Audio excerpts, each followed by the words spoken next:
Diyan ka pala. Oo. Ah, Bakit? Saan si tatay?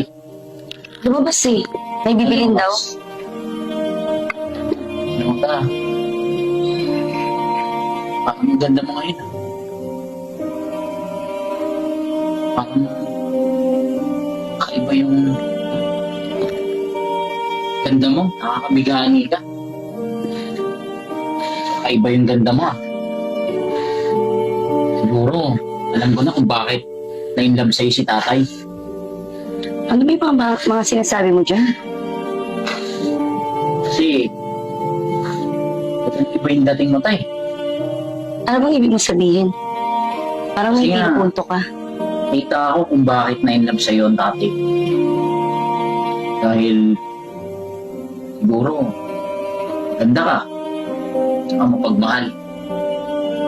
Alam mo bang ang lakas ng dating mo sa akin? Alam mo, gandang-ganda ako sa'yo. So, anong gusto mong mangyari? Ikaw, pwede ba? Pwede naman.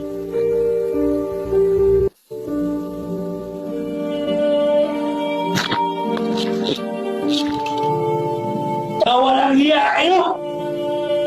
Totoo ba na sinasabi ng anak ko na malandi kang babae ka?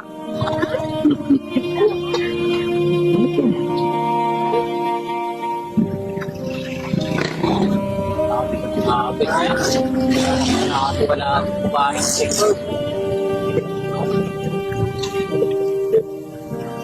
Ano? Pagpili na.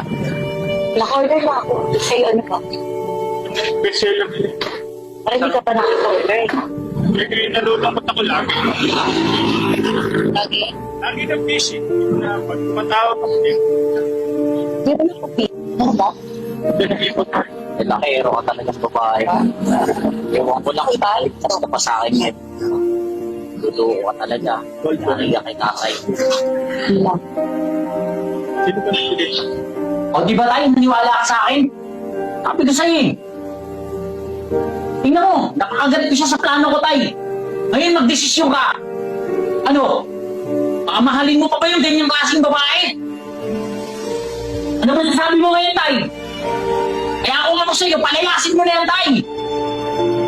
Tama nga. Ang mga yung mga sinabi ko sa'yo, hindi mo alam. Na nakita ko na iba-ibang lalaki yung kasama mo.